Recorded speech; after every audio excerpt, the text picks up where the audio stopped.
Moi boa tarde, benvindas e benvindos a esta sétima sesión da 16ª edición do Simposio Electrónico Internacional de Política China do Observatorio da Política China.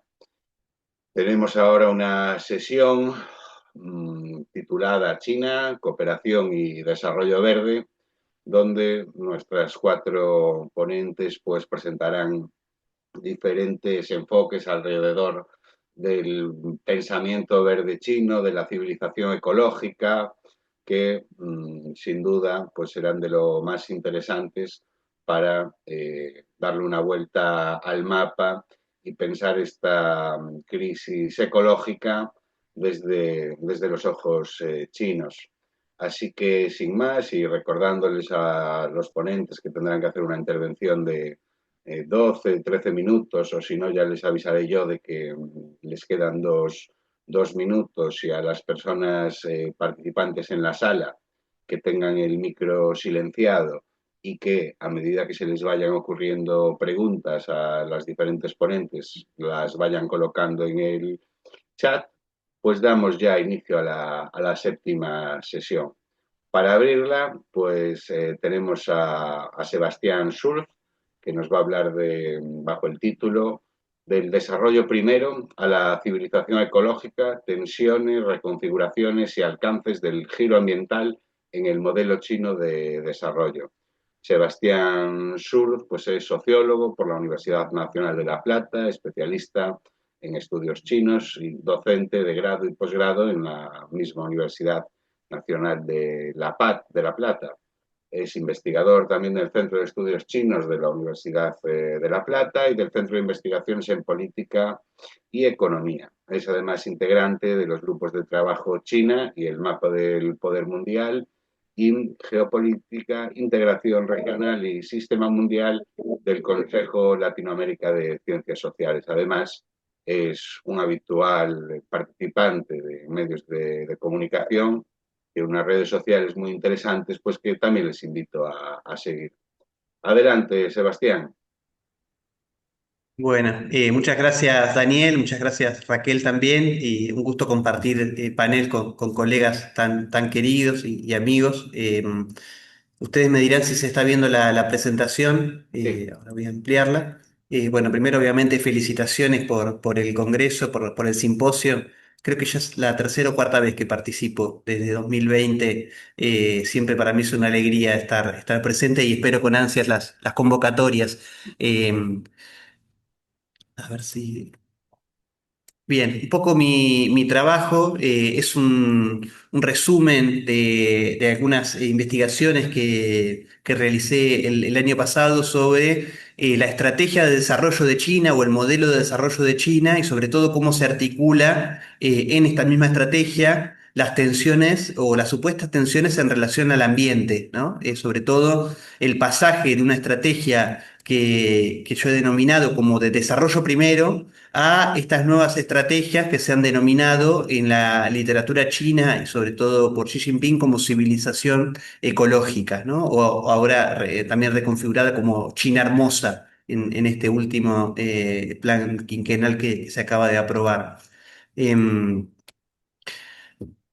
Esto lo voy a pasar muy rápidamente por una cuestión de tiempo. Creo que en otros paneles ya se ha abordado mucho más en profundidad. El impresionante crecimiento económico que ha tenido China en los últimos 40 años, en relación a un crecimiento promedio de casi el 10% anual entre 1980 y 2010, una expansión industrial sin precedente que ha hecho que China sea el motor manufacturero del mundo, el principal productor manufacturero global. Esto ha producido una rapidísima urbanización, digamos, luego de la revolución o en la revolución en el 49, China tenía más del 90% de su población rural, hoy tiene aproximadamente un 65%, un poco más de su población urbana. Eso ha generado también el crecimiento industrial y la urbanización, un aumento del consumo energético que ha generado, por un lado, impactos sociales muy importantes, como por ejemplo el hecho de sacar a 800 millones de personas de la pobreza. China tenía más del 90% de su población en la pobreza extrema luego de la revolución, pero también dejó una huella ecológica importante, ¿no? Un poco ese es un disparador para esta presentación. La producción industrial de China es considerable, aunque ha mermado en los últimos años con el aumento de el desarrollo científico-tecnológico, el aumento del sector servicios, pero la producción industrial sigue representando alrededor del 36% del PBI de China, con industrias ligadas a emisiones contaminantes importantes como la siderurgia, el cemento, la energía, que impacta sobre todo en las regiones costeras, que son las más industrializadas y en donde se concentra principalmente la producción industrial de China, con una dependencia estructural del carbón, que si bien ha mermado en los últimos años, sigue representando un porcentaje importante del consumo energético de China. Acá, un poco muy rápidamente, como vemos, la República Popular China sabemos que es un territorio muy grande, pero que su zona productiva no es tan importante como quizás en algunos países latinoamericanos, como en el caso de Argentina. China tiene aproximadamente el 11% de su territorio agrícola o digamos, con capacidad productiva, y después tiene regiones grandes de desiertos y de montañas, incluso lo que hace que para alimentar a 1.400 millones de personas tenga que aprovechar ese suelo agrícola. Acá un poco también como eso ha devenido en una alta concentración de población y de PBI en las zonas costeras, que justamente son las más agrícolas. Acá vemos, esto lo paso muy rápidamente para no consumir tiempo, después creo que esta presentación quedará grabada para que puedan volver a los gráficos. La importancia de la utilización del carbón en China y cómo esto ha devenido en importantes emisiones de carbono, que si bien como vemos en esta primera línea, o sea, en la segunda línea negra, entre principalmente 2015 y 2016, ha reducido las emisiones de carbono, siguen siendo particularmente importantes, sobre todo si las comparamos con, por ejemplo, los países altamente desarrollados de la OEC. Digamos, China es el país más contaminante del mundo en este sentido.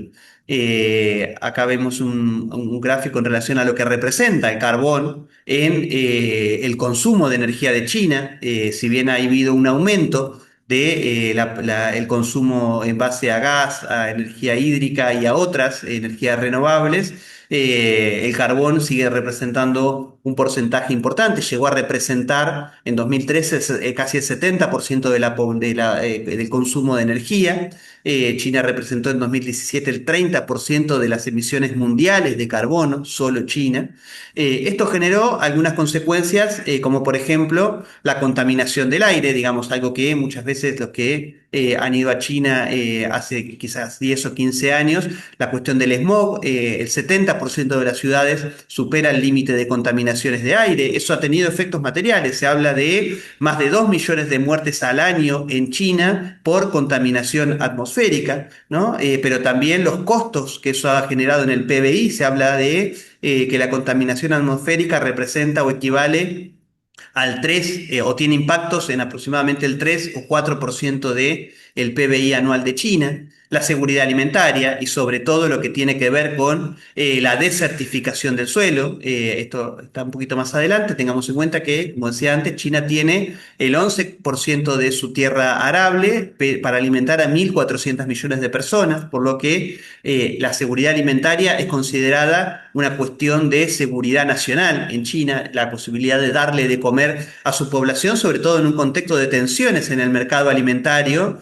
que ponen en crisis la posibilidad de la autosuficiencia o la posibilidad de darle de comer a su población, con lo que representan las hambrunas en la historia de la población china y cómo las hambrunas han generado crisis gubernamentales incluso durante la época dinástica de China. A su vez, esto se suma al problema hídrico en China. Digamos que es un tema importante porque tampoco China tiene grandes reservas hídricas. Incluso se habla de que el promedio nacional es de 2.000 metros cúbicos de agua por persona al año, lo que es una cuarta parte del promedio mundial. Pero sumado a el desarrollo intensivo, sobre todo en energías contaminantes, se habla de que el 80% de las aguas subterráneas de China están contaminadas, ¿no? Con lo que eso significa para el consumo de agua en la población, lo que impacta sobre todo en las grandes ciudades, pero también en la posibilidad del riego agrícola. Eh, Decíamos antes el avance de la desertificación, como ha sido un problema, porque ya China tiene poca tierra arable relativa a su población, pero a su vez hay muchas tierras agrícolas que se han ido desertificando, lo que representa un problema, ¿no? Estos son datos, por ejemplo, del Banco Mundial, cómo a partir de 2019 a esta parte se ha ido reduciendo la cantidad de tierra arable hasta llegar a este 11,5 que les mencionaba anteriormente, esto también bueno, del desarrollo intensivo. En ese marco, un poco para hablar de esta idea de desarrollo primero, ¿no? Porque generalmente luego de la reforma y la apertura hasta Hu Jintao, pero sobre todo Xi Jinping, el problema del cambio climático y el problema ecológico se consideró como un problema subordinado al crecimiento económico, ¿no? China, en los años 80 y 90 entró en una etapa en donde consideró que primero había que crecer, que primero había que desarrollarse y que la cuestión ambiental quedaba subordinada a las metas de desarrollo entendidas como metas de crecimiento económico, ¿no? Sobre todo un patrón de desarrollo que priorizó el crecimiento de PBI subordinando la cuestión ambiental, ¿no? Primero generar crecimiento, primero generar una vida modestamente acomodada para su población, para después enfocarse en las cuestiones ambientales. ¿Qué es lo que pasa a partir de Xi Jinping? Aunque con Hu Jintao y la concepción científica del desarrollo ya había algún tipo de preocupación por la cuestión ambiental, pero China empieza a recibir un conjunto de críticas a nivel internacional, digamos, en este sentido interesante lo que pasa en la conferencia de Copenhague de 2009, en donde hay un conjunto de críticas de los países en desarrollo acerca de que China es el país más contaminante del mundo y que eso empieza a tener repercusiones, porque además de la profundización de las críticas a nivel internacional, hay un cambio de percepción interna cuando se empieza a visualizar que los impactos del desarrollo o de crecimiento en el ambiente empiezan a tener repercusiones en el propio crecimiento de la economía nacional, ¿no? Como yo les mencionaba antes, cómo esto empieza a tener impactos en el PBI, pero también las inundaciones, el smog, los eventos climáticos adversos empiezan a impactar en el crecimiento del PBI de China y empiezan a representar un problema real, incluso para la estabilidad nacional, ¿no? Para la armonía. Mucho seguramente se ha hablado del concepto de armonía y de la importancia de la armonía en la sociedad china, cómo empieza a impactar estos cambios ambientales. Por eso, a partir de Xi Jinping, con el nuevo concepto de desarrollo, China cambia hacia un patrón denominado como de desarrollo verde, ¿no? Que incluye, entre otras cosas, la economía baja en carbono, ¿no? China empieza a prestar mucha más atención a la cuestión ambiental y empieza a desarrollar planes específicos en este sentido, ¿no? Yo les mencionaba recién que a partir de 2016 China inaugura un nuevo concepto de desarrollo o una nueva estrategia de desarrollo o filosofía del desarrollo, ¿no? Que deja atrás el concepto de desarrollo que ponía en el centro el crecimiento cuantitativo de la economía, es decir, el desarrollo se medía en términos de crecimiento del PBI,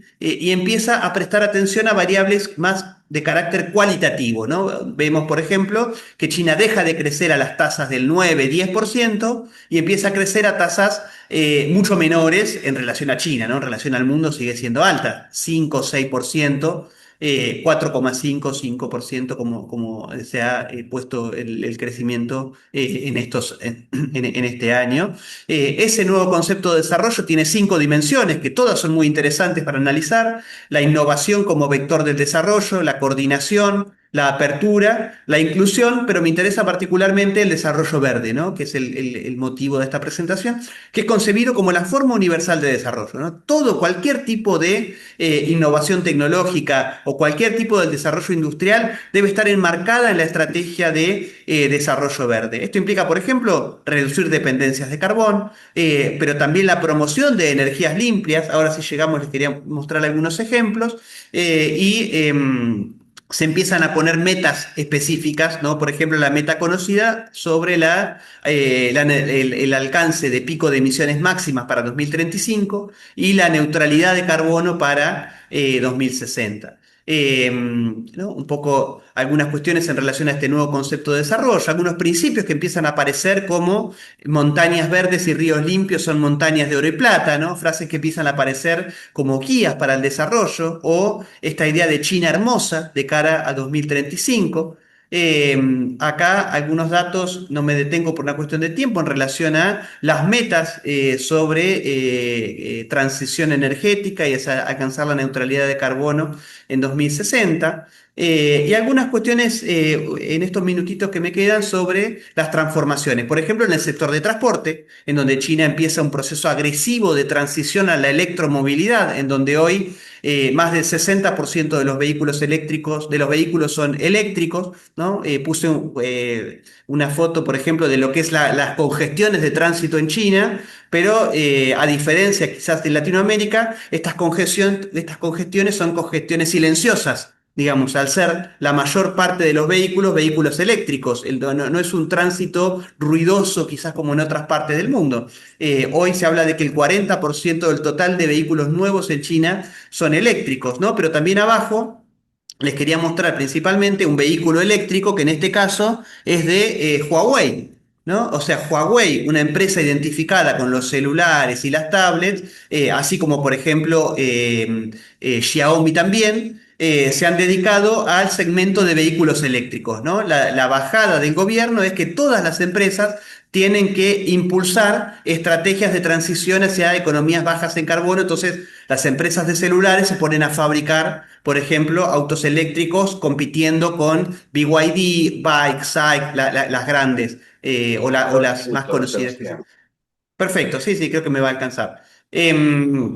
Otro tiene que ver con de ser una economía altamente dependiente del carbón a liderar el desarrollo de energías limpias, ¿no? Ni que hablar de la energía solar, digamos, China produce más energía solar, tiene una capacidad de producción mucho más que el resto del mundo sumado junto, o también la energía eólica, por ejemplo, que China ha desarrollado. China fabrica más del 80% de los paneles solares y el 60% de las turbinas eólicas del planeta, ¿no? La meta es que para 2025 el 25% del consumo energético provenga de energías no fósiles, y les ponía algunas imágenes indicativas, ¿no? Como paneles solares gigantes en forma de panda, paneles solares montados sobre el mar del sur de China, ¿no? Directamente en el mar, o incluso un ejemplo que nos tocó ver a nosotros cuando fuimos el año pasado a China, fábricas de productos lácteos que para reducir emisiones producto de la ganadería, montan paneles solares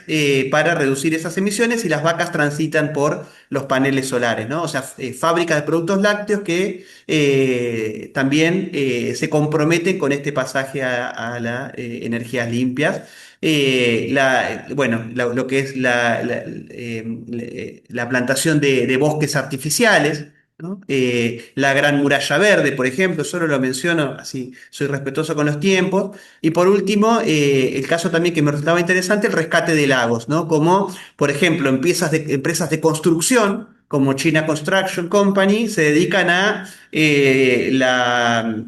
la purificación de lagos contaminados con algas cianófilas, por ejemplo, con cianobacterias, ¿no? También como las empresas de distintos rubros están comprometidas con este proceso de construcción de una civilización ecológica o de transición hacia una economía verde. Bueno, hasta acá estamos. Muchísimas gracias por la atención y por el espacio. Muchas gracias, Sebastián. Muy pertinente tu introducción para abrir aquí el fuego en esta sesión. Ahora es el momento de Lucía Díaz Cameselle. Ella va a hablar bajo el título Estado regulador y ventaja marítima verde, la estrategia de China en la gobernanza climática del transporte marítimo. Lucía Díaz Cameselle es abogada especializada en Derecho Marítimo y Arbitraje Internacional, con experiencia en asesoramiento jurídico, análisis regulatorio e investigación aplicada para entidades públicas y privadas vinculadas al sector marítimo portuario. Su trayectoria se centra en cuestiones ligadas con la descarbonización, el comercio internacional, la gobernanza o la resolución de controversias mediante arbitraje. Su trabajo ha sido reconocido por organizaciones nacionales e internacionales como el London Shipping Laws Enterprise o el quinto premio Pablo Acero de la Asociación Internacional de Derecho Portuario o terceiro premio xurídico da investigación en lingua galega Xosé Luis Franco Brande. Actualmente es doctoranda en el programa de doctorado en regulación jurídica del mercado da Universidad de Vigo, asesora jurídica en la Fundación Maringlé, Centro de Estudios de Innovación Jurídicos Marítimos y Pesqueros. Bueno, tiene un amplio recorrido ya en el tema en el que nos va a acercar, de lo más sugerente, China en los océanos. Moitas gracias, Lucía, por estar participando no simposio. Muchas gracias, Daniel. ¿Me podéis escuchar bien? Voy a Sí, compartir ahora la presentación. Eh, compartir.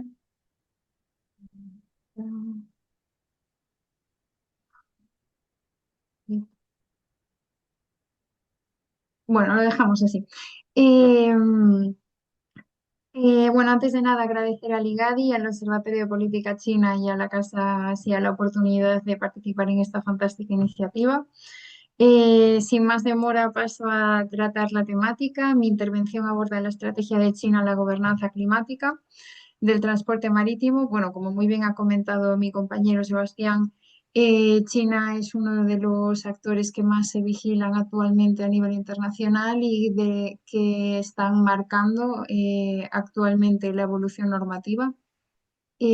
Ahora mismo, para aportar algo de contexto, el año pasado fue un año histórico porque la Organización Marítima Internacional aprobó un paquete de medidas descarbonizadoras que sería el primero en tasar emisiones en un sector entero, en este caso el sector marítimo, por supuesto. Si bien se aprobó este paquete cuando fue el momento de su adopción, en noviembre de 2025, la llegada al poder de Trump dificultó la votación y hizo que se pospusiese para este año. Entonces, este es un tema de tremendísima actualidad en el que China es especialmente protagonista porque históricamente ha mantenido una postura verdaderamente conservadora, pero en 2021 evolucionó a sigue manteniendo una postura prudente, pero cada vez es de los países más activos en materia descarbonizadora especial, y esto es especialmente importante porque estamos hablando del principal país en el sector del shipping, por decirlo directamente. China es responsable del 55% de la construcción naval a nivel mundial. Es una absoluta locura. Y esto hace que la parte regulatoria del Estado chino nos afecte, bueno, a todos los países y que todos estemos interesados en vigilarlo. Esta exposición está dividida en cuatro partes. Por un lado hablaremos del contexto actual chino en política marítima. Después pasaremos a hablar de la base legal y regulatoria existente. La tercera parte sería señalar los límites del sistema actual y, por último, las líneas de evolución que podrían perfilarse a partir de aquí. Bueno, en cuanto al primer punto, podemos afirmar que China ya ha desarrollado una base político-normativa relativamente amplia, especialmente para impulsar el shipping verde y bajo en carbono. Desde 2020, la formulación del objetivo de alcanzar el pico de emisiones antes de 2030 y la neutralidad de carbono antes de 2060 se ha desplegado mediante un marco normativo conocido como 1+N. Dentro de este marco, el transporte aparece como un sector prioritario. Lo importante aquí es que esta estrategia no se limita a una sola dimensión, incluye medidas relativas a los buques, a los puertos, a los combustibles y también a la navegación interior. Es decir, que China no está concibiendo la transición marítima únicamente como una cuestión de renovación tecnológica de la flota, sino como una reorganización más amplia del ecosistema marítimo y portuario. Esta visión es significativa porque muestra un enfoque integral para reducir emisiones. No basta con actuar sobre el buque, sino que es necesario intervenir sobre la energía en puerto. Esto es un tema que también es de actualidad en todo el mundo. China está siendo especialmente pionero tanto en buques autónomos como en la electrificación de los puertos, que conocemos como OPS. Bueno, en cuanto al segundo punto, sobre base jurídica existente, conviene subrayar que el marco legal chino no está concentrado en una sola ley climática marítima, como sucede en otros países. Al contrario, la base normativa es bastante dispersa. Entre ella tenemos la Constitución y luego desde la lógica de desarrollo sostenible, la Ley de Protección Ambiental, la Ley de Prevención y Control de la Contaminación Atmosférica, la Ley de la Energía, la Ley de Protección del Medio Marino y luego otras leyes específicas como la Ley de Protección del río Yangtze. Entonces, como vemos, la dispersión normativa es muy acusada. Esto no va en pro del movimiento, pero es lo que hay. Dentro de este conjunto normativo hay una norma especialmente importante, la Ley de Protección del Medio Marino, y su relevancia radica en que ya incorpora de forma expresa una orientación hacia un transporte marítimo verde, bajo en carbono e inteligente. Esto ha sido verdaderamente pionero. No hay muchos países que tengan regulaciones tan abiertas en esta materia, sí en cuanto a política, pero no tanto en cuanto a normativa propiamente dicha. Eh, entonces, las principales medidas que está promoviendo ahora China para descarbonizar el sector marítimo, pues son la renovación de buques antiguos con alto consumo energético y elevadas emisiones, la mejora de la eficiencia energética general, el uso de shore power, es decir, la electricidad en el puerto, lo que hablábamos antes del sistema OPS, y el apoyo al desarrollo de buques propulsados por nuevas energías. Ahora mismo el sector marítimo está experimentando un gran crecimiento en cuanto a innovación. No se sabe cuál será la propulsión del futuro.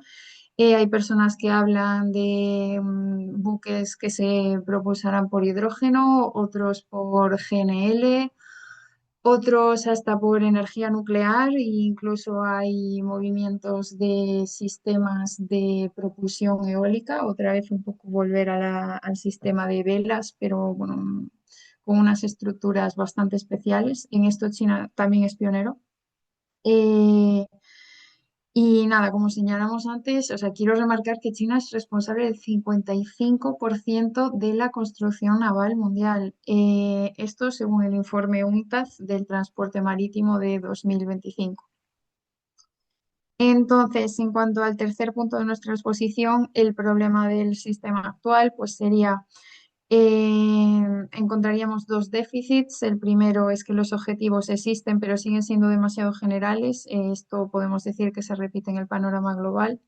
Es decir, China ha formulado metas amplias y políticamente ambiciosas, pero todavía falta traducirlas en trayectorias de reducción suficientemente cuantificadas, en metas sectoriales más precisas y en obligaciones jurídicas concretas. Así que, en otras palabras, la dirección está marcada, pero la operación normativa sigue siendo incompleta. El segundo déficit sería que el sistema regulatorio es híbrido, pero desequilibrado. Hoy existe una combinación de instrumentos de mando y control con instrumentos de mercado. Sin embargo, los instrumentos de mercado aún no desempeñan un papel central. Eh, Esto significa que la transición marítima verde en China sigue apoyándose principalmente en el impulso administrativo y regulatorio clásico, más que en una arquitectura madura de señales económicas y mecanismos de mercado. Como ya os digo, 2026 va a ser un año absolutamente clave en este ámbito, entonces pues seguiremos la votación de la Organización Marítima Internacional y esto puede generar un cambio en el sistema regulatorio chino. La votación está proyectada para mediados de abril, o sea que estamos a menos de un mes. Y luego el cuarto y último punto, instrumentos que predominan hoy. Si observamos la regulación disponible, pues pueden diferenciarse dos grandes familias. Por un lado, instrumentos de mando y control y por el otro, instrumentos de mercado, como ya habíamos mencionado. Los instrumentos de mando y control permiten orientar la conducta de los operadores de forma directa e inmediata, pero pueden resultar más rígidos y menos eficientes. Y los instrumentos de mercado, en cambio, pueden facilitar una transición más flexible, escalable y económicamente integrada. Bueno, hay un profesor de Harvard que tiene un libro especialmente interesante sobre esta cuestión, profesor en economía, Gregory Mankiw, que al final está bastante demostrado económicamente que los mecanismos de mercado tienen una aplicación, una incidencia mucho más acusada que mecanismos puramente prohibitivos, por decirlo de una manera así directa. Entonces, desde esta perspectiva, la principal conclusión es que la transición marítima verde en China exige pasar por un modelo centrado sobre todo en orientación política y obligaciones dispersas a otro más coherente, más cualificado, cuantificado y jurídicamente más consolidado, en el que los mecanismos de mercado tengan un papel verdaderamente estructural.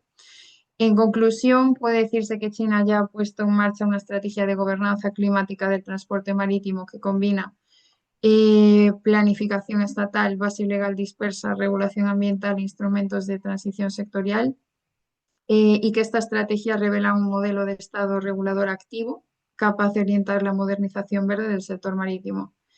Sin embargo, también muestra límites claros, objetivos todavía demasiado generales, fragmentación normativa y un desarrollo aún insuficiente de los instrumentos de mercado. Por tanto, y para finalizar, la cuestión clave no es si China ha comenzado la transición marítima verde, porque claramente ya lo ha hecho y su postura desde ha pasado de ser conservadora, ya os digo, hasta 2021, hasta ahora que es uno de los países en muchos sentidos más interesados en promover esta transición. Entonces, la cuestión es si logrará transformar ese proceso en un sistema normativo más preciso, más coherente y más estructural, capaz de consolidar una auténtica ventaja marítima verde en el marco de la gobernanza climática internacional. Y hasta aquí estaría mi exposición. Muchas gracias. Muchas gracias, Lucía. Muy interesante y, la verdad, en la secuencia de la sesión, después de la visión panorámica histórica de Sebastián, pues tu aterrizaje a la cuestión de la importancia marítima y de la industria marítima pues de China, muy bien aterrizado. Así que ahora es el turno a la tercera de las ponencias, que se titula Pueblo vivo, bosque en pie y comida en el plato, Alianza Sur-Sur para enfrentar el hambre, de Brígida Meilín Bertuola y Cristian dos Santos Luciano. Eh, Buenas tardes. Boa tarde. Gracias, gracias. Brígida Meilín é sino-brasileña, graduada en Comercio Exterior por la Facultad de Tecnología do Estado de Sao Paulo. Ella realizó estudios en lengua y culturas chinas en la Universidad de Hubei y actualmente cursa una especialización en China contemporánea en la Pontificia Universidad Católica de Minas Gerais. Es miembro del núcleo BRICS Plus del Partido de los Trabajadores, mientras que Cristian dos Santos también es brasileña, es trabajadora social, graduada y magíster en trabajo social por la Universidad Federal de Santa Catarina, estudiante de doctorado en estudios de género y sexualidad en el programa interdisciplinario de posgrado en ciencias humanas y actualmente cursa esta especialización en China contemporánea en la Pontificia Universidad Católica de Minas Gerais y es miembro del Grupo de Estudios Asiáticos afiliado a la Universidad Federal de Minas Gerais. Muy boa tarde, Meilín, Cristian, e obrigada pela vosa participación. Adiante. Gracias, muchas gracias, Daniel. Buenas tardes a todos. Mi nombre es Melin y junto a Chris hoy voy a presentar este trabajo titulado Pueblo Vivo, Bosque en Pie y Comida en el Plato, Alianza Azul-Sul para enfrentar el hambre. Este trabajo analiza la cooperación entre el Movimiento de los Trabajadores Rurales en Tierra de Brasil, el MST, y instituciones chinas, especialmente en el desarrollo de maquinaria agrícola para la agricultura familiar. Y el objetivo principal del trabajo es discutir cómo esta cooperación puede contribuir a fortalecer la producción de alimentos en Brasil y enfrentar el problema del hambre. Para eso, el trabajo se organiza en tres partes: los modelos de agricultura en disputa en Brasil, la experiencia histórica de la reforma agraria en China y la cooperación reciente entre China y MST. Bueno, El problema del hambre y los modelos agrícolas en Brasil. Brasil es un país con gran biodiversidad y enorme capacidad agrícola. Sin embargo, la inseguridad alimentaria todavía afecta a millones de personas. Y según datos del Instituto Brasileño de Geografía y Estadística, más de 24% de la población brasileña enfrenta algún nivel de inseguridad alimentaria. Y esto revela una contradicción importante. Brasil produce grandes cantidades de productos agrícolas, pero una parte significativa de la población todavía tiene dificultades para acceder a alimentos de calidad. Según João Pedro Stedley, líder nacional del MST, existen tres modelos agrícolas en disputa en Brasil. El primero es el latifundio depredador, que se apropia de recursos naturales como la tierra y el agua, pero produce poco alimento. Y el segundo modelo es el agronegocio, que se enfoca principalmente en la exportación de commodities como soja, maíz, algodón, cana de azúcar, carne bovina. Y este modelo está orientado al mercado internacional y depende del uso intensivo de agroquímicos y semillas transgénicas, lo que genera impactos ambientales importantes. Y el tercer modelo es la agricultura familiar. Este modelo es responsable por aproximadamente el 80% de los alimentos consumidos en Brasil y también es el sector que más emplea trabajadores rurales. Y por eso muchos movimientos sociales defienden que la ampliación de la agricultura familiar es fundamental para garantizar la soberanía alimentaria del país. Sin embargo, existen obstáculos importantes para el fortalecimiento de este modelo. Y uno de ellos es la concentración histórica de la tierra en Brasil, que limita el avance de la reforma agraria. Y otro obstáculo es la falta de maquinaria agrícola adecuada para pequeñas propiedades. La mayoría de las máquinas producidas aquí en Brasil están destinadas para grandes propiedades de agronegocio. Y aquí es donde esta cooperación con China se vuelve particularmente relevante. Em, bueno, para entender la experiencia de la reforma agraria en China y para entender esta cooperación, es importante observar la experiencia. Después de la Revolución de 1949, el gobierno chino llevó a cabo una gran redistribución de tierras, beneficiando cerca de 300 millones de campesinos. Y este proceso transformó profundamente la estructura agraria del país. Más tarde, durante las reformas económicas iniciadas por Deng Xiaoping en 1978, China implementó el sistema de responsabilidad familiar que devolvió a las familias campesinas la responsabilidad directa por la producción agrícola. Y este modelo fortaleció la pequeña producción familiar. Como resultado, surgió una gran demanda por maquinaria agrícola de pequeño porte, adaptada a propiedades pequeñas.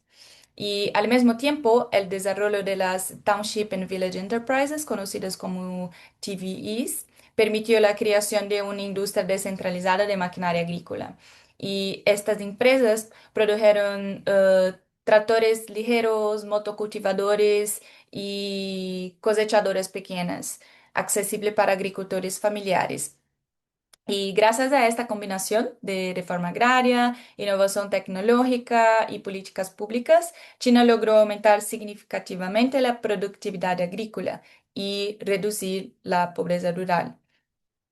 Entre 1981 y 2010, cientos de millones de personas salieron de la subnutrición y actualmente China es uno de los principales productores y exportadores de esas maquinarias agrícolas de pequeña escala.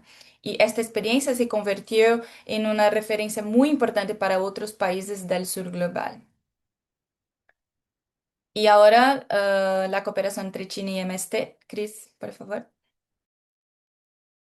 Entonces, pasando a la cooperación entre China y el MST, en los últimos años, el movimiento de los trabajadores rurales sin tierra ha desarrollado una cooperación con la Universidad Agrícola de China y otras instituciones del país. El objetivo de esta cooperación es adaptar maquinaria agrícola china a la realidad de la agricultura familiar brasileña. En 2022, el MST y la Universidad Agrícola de China firmaron acuerdos de cooperación para investigación y transferencia tecnológica. Posteriormente, el proyecto recibió apoyo de instituciones brasileñas, incluyendo el Ministerio de Desarrollo Agrario. Uno de los resultados más importantes fue la creación del Centro Brasil-China de Investigación y Desarrollo para la Agricultura Familiar, que está ubicado en la Universidad de Brasilia, que es la capital del país. Este centro trabaja en tres áreas principales: desarrollo y adaptación de maquinaria ligera, investigación en agroecología y bioinsumos, y formación técnica e intercambio científico. En 2025 se realizaron pruebas con 27 modelos de maquinaria agrícola china en la fazenda Agua Limpia, en el Distrito Federal, y agricultores de asentamientos de reforma agraria participaron en capacitaciones para aprender a utilizar estas máquinas. El objetivo es evaluar cómo estas tecnologías pueden aumentar la productividad agrícola sin destruir el medio ambiente. Y la semana pasada, el 6 de marzo de este año, se firmó un acuerdo en Pekín que confirma la construcción de la primera fábrica de maquinaria agrícola enfocada en la agricultura familiar en Brasil, en colaboración con la empresa estatal china Sinomac, la empresa brasileña Oz Earth y con el MST y la municipalidad de Maricá como socios. La fábrica tendrá capacidad para producir hasta 5.000 tractores al año y se prevé a mediano plazo la nacionalización de al menos el 60% de la producción. Así que discutimos... Ay, perdón, aquí están las informaciones. Así que discutimos las perspectivas para el futuro. Esta cooperación abre la posibilidad de desarrollar una industria de maquinaria agrícola de pequeño porte en Brasil, que es algo que necesitamos, porque actualmente, como lo dijo May, la industria brasileña produce principalmente máquinas grandes para el agronegocio. Sin embargo, la agricultura familiar representa la mayoría de los establecimientos rurales del país. La transferencia de tecnología desde China podría permitir la adaptación de maquinaria a las condiciones brasileñas, la formación de técnicos especializados en esta tecnología y el desarrollo de producción local de equipos. Esto podría fortalecer tanto la agricultura familiar como la reindustrialización del país. Entonces, pasando a las conclusiones, la cooperación entre MST y las instituciones chinas muestra cómo las alianzas sur-sur pueden contribuir a enfrentar desafíos estructurales como el hambre, y la experiencia histórica de China demuestra que la combinación entre reforma agraria, apoyo estatal e innovación tecnológica puede transformar profundamente la producción agrícola. Para Brasil, esta cooperación representa una oportunidad importante para fortalecer la agricultura familiar, ampliar la producción de alimentos saludables y avanzar hacia una mayor soberanía alimentaria. De esta forma, iniciativas como esta pueden contribuir para construir un modelo de desarrollo rural que garantice, como dice el título de este trabajo, pueblo vivo, bosque en pie y comida en el plato. Aquí están las referencias que utilizamos y muchas gracias. Obrigada. Xie. Gracias. Obrigados polo seu traballo, desde logo, todos os mecanismos de cooperación entre a China e o Brasil son do máis importantes no mundo do 2026. Ahora es el turno de Joaquín Ignacio Sáez Lagos. Él nos va a presentar la ponencia Suma Causai y Civilización Ecológica hacia un enfoque relacional para el desarrollo sostenible entre China y América Latina. Joaquín es antropólogo social por la Universidad de Chile, magíster en estudios internacionales del Instituto de Estudios Internacionales de la Universidad de Chile, diplomado en estudios chinos por por el Instituto de Estudios Internacionales de China, de Chile, Fellowship por la Universidad de Sichuan en el año 2023, y entre sus áreas de interés está la comunicación intercultural China y América Latina, stakeholders y creación de capital social China-Chile e industrias chinas del litio en Chile. Muchísimas gracias, Joaquín. Es tu momento. Bueno, muchas gracias por la presentación.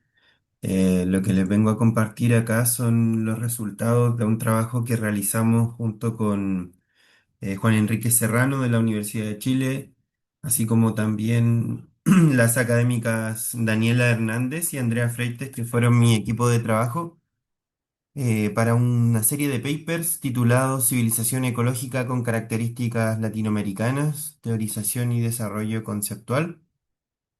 Esta Este trabajo fue solicitado por la Academy of Contemporary China and World Studies, un think tank que trabaja conjuntamente con la Academia China de Ciencias Sociales, y fue desarrollado principalmente desde una observación crítica. La crisis ambiental contemporánea no es un mero fallo de gestión técnica, sino una crisis terminal de la modernidad occidental y su racionalidad extractivista. Surge también desde la teorización de lo que significa el antropoceno y sus efectos en nuestra realidad actual.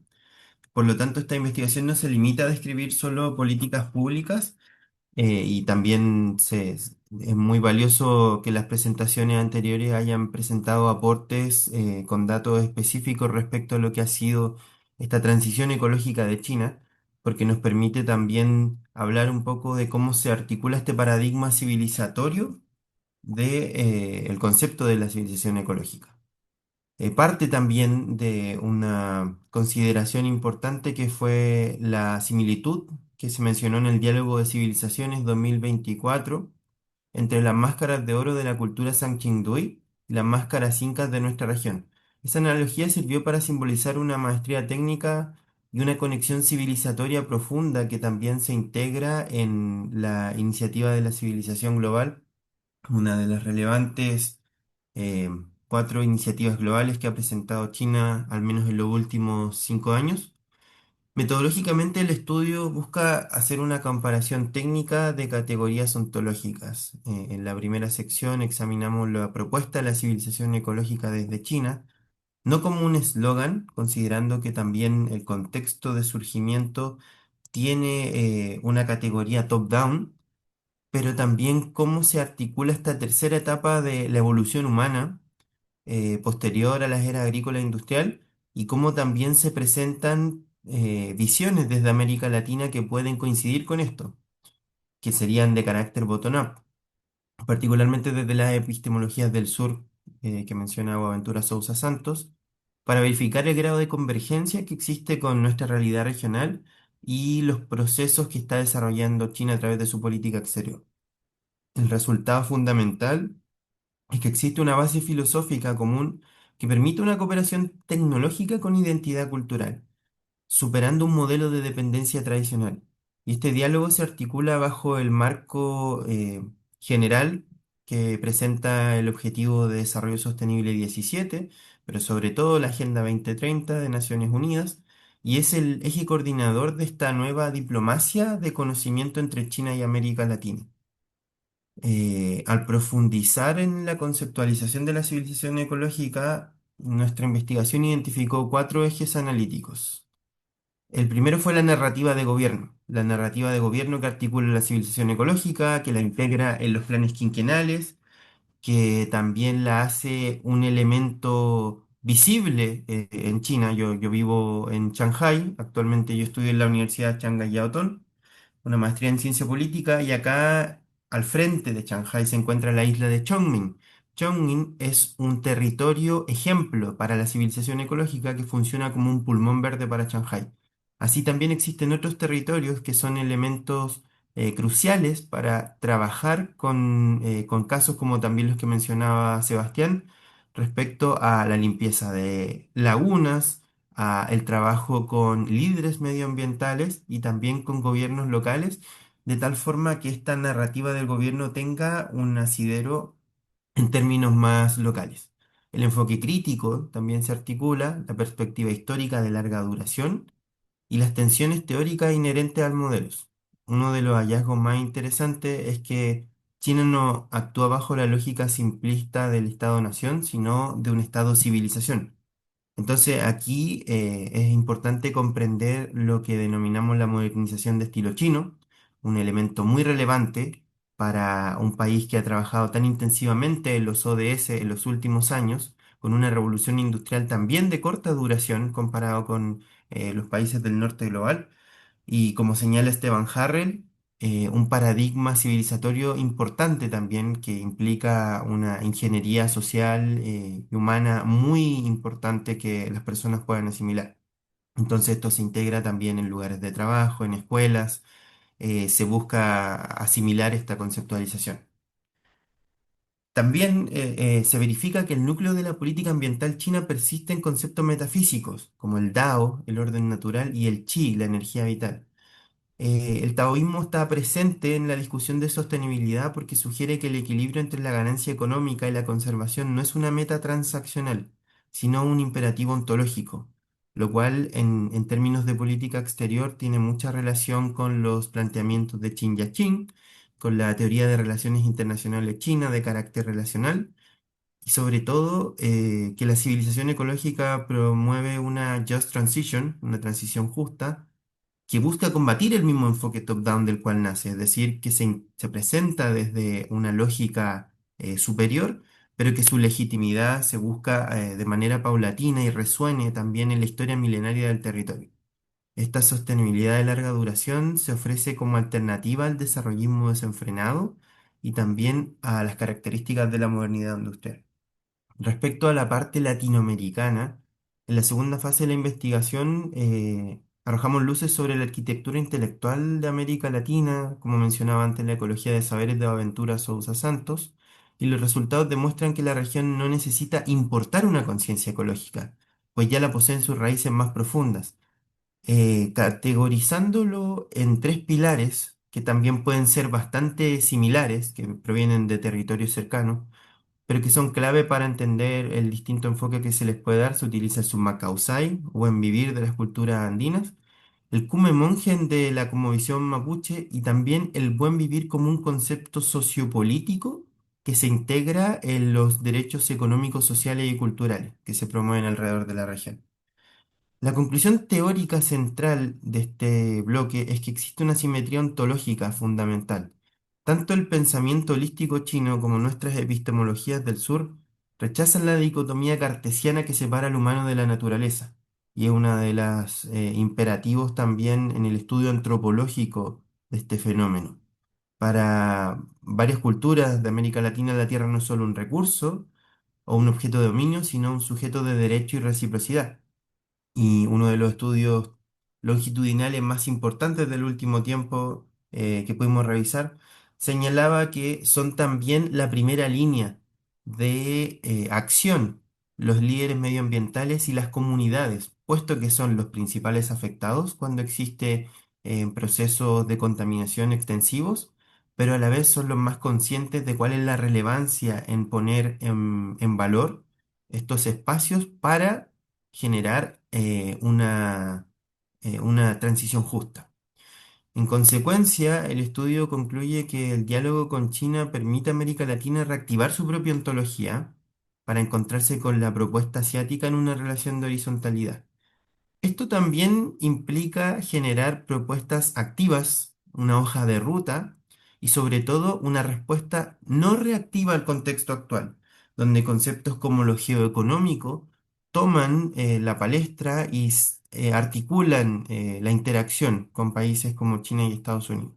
En este sentido, lo que se propone es que se debe basar la interacción en una interculturalidad crítica, donde el intercambio no solo sea una asimilación cultural, que no solo se aprenda la civilización ecológica como una forma más de entender la relación con el medio ambiente, sino como el fortalecimiento mutuo de identidades soberanas frente a la crisis climática global. El resultado más crítico, además, es que la tecnología no es una fuerza universal ni axiológicamente neutra. Por el contrario, los resultados de la cooperación tecnológica deben ser efectivos, donde nosotros denominamos una localización de la norma, es decir, que lo chino ecológico tenga sentido con lo territorial ecológico latinoamericano, pues China se posiciona hoy como líder global de la innovación verde. Sin embargo, esta tecnología tiene que integrarse dialógicamente, porque puede cumplir KPIs, puede ser relevante para los informes ESG presentados de manera integral, que por cierto en las bolsas de Shanghái y Shenzhen ahora son obligatorios desde el año 2026, pero si en los territorios no existe una interacción positiva, si no existe un conocimiento desde los stakeholders y no se crea capital social, las empresas y los grupos territoriales, este acercamiento no va a ser completamente efectivo y va a seguir perpetuando lógicas que no permiten una comprensión mutua. Se ha observado, por cierto, que esta motivación está contenida dentro de la iniciativa de la Franja de la Ruta, la Green Belt and Road Initiative. Se ha adoptado una gobernanza diferencial, donde la innovación no debe ser impuesta, sino ambientalizada. Está el China Lac Technology Transfer Center también, que si bien no ha generado extensivas propuestas de transferencia tecnológica, sí está trabajando para poder adaptarlas. Tuve la oportunidad de reunirme con ellos acá en Shanghai, y este contexto latinoamericano les permite generar una capacidad técnica que sea coherente con comprender esta forma de entender el mundo. Por eso cobra tanta relevancia crear una relación con los territorios, porque se traslada desde un postulado burocrático a una herramienta de diplomacia científica que además respeta el pluralismo ontológico. Para finalizar la exposición, los tres hallazgos principales de nuestro trabajo son que la civilización ecológica con características latinoamericanas no es solo una utopía, sino es una posibilidad teórica basada en la convergencia de saberes que rechazan la explotación ilimitada de la biosfera. La gobernanza del futuro debe ser estrictamente dialógica. De hecho, solo por mencionárselo, también nosotros estudiamos inversiones chinas en América Latina y uno de los elementos más relevantes es que el canal legal está funcionando bastante bien con las empresas chinas. Sin embargo, el canal de comunicación intercultural está fallando muchas veces por estos mismos elementos, porque se requiere diversificar la interacción con stakeholders, crear capital social puente con los distintos grupos locales, y la verdadera transformación también debe ser identitaria. Es decir, que la búsqueda de generar proyectos que se mencionen de transición energética, sobre todo, tienen que ser relevantes para las comunidades donde se están generando, no solamente en la cadena global de valor donde se produce, por ejemplo, cátodos de litio en un territorio para que las baterías se manufacturen en otro y en el espacio no exista una interacción positiva. Como hemos argumentado, el desafío es dejar de ser solo proveedora de materias primas para la región y proveer soluciones civilizatorias. Proveer este diálogo de civilizaciones como una interacción que busca reducir asimetrías, tomando esta misma posición que señala China, y recuperar la noción de sostenibilidad de nuestras mismas civilizaciones indígenas y ponerla en diálogo con la vanguardia tecnológica china. Esta propuesta se da desde China, se buscó, de hecho, hacer esta referencia entre San Chingdui y el Imperio Inca como una forma de interactuar a la Dos par. minutos, Joaquín. Ok, termino. Y esto también reclama el derecho a definir nuestra propia modernidad. Como hablaba Yukhui, las visiones cosmotécnicas se pueden poner en diálogo, y yo creo que es importante que nosotros podamos también identificar cuál es nuestra visión cosmotécnica para el futuro. Cómo nosotros, desde nuestras propias articulaciones de pensamiento indígena, también pueden generar una hoja de ruta y una respuesta positiva que no solo sea reactiva con China. Termino con una frase que elegimos para definir esto, y es, el oro de nuestras máscaras antiguas debe ser hoy el reflejo de una civilización que por fin ha aprendido a armonizar la inteligencia humana con el pulso propio de la Tierra. Muchas gracias. Muchas gracias, Joaquín. Les recuerdo a las personas que están en la sala que este es el momento en el que pueden transmitirnos preguntas por medio del chat, mientras que van llegando estas preguntas. Pues la verdad es que creo que hemos tenido una nueva sesión muy panorámica alrededor de la cooperación y el desarrollo verde, introduciendo tanto pues grandes temas desde la caracterización del modelo de desarrollo chino desde su perspectiva histórica y sus distintos escalones que ha ido superando e introduciendo, hasta temas específicos, estudios de caso, pues tan relevantes en todo lo que significa el sur global y la cooperación sur-sur. Sin duda estamos delante de una crisis de la hegemonía estadounidense que lleva dentro de sí encapsulado pues, una crisis civilizacional y de la modernización occidental, si aceptamos, digamos, los grandes titulares casi dramáticos, aunque todo también tiene muchas capas de comprensión. Para irme ya a las preguntas.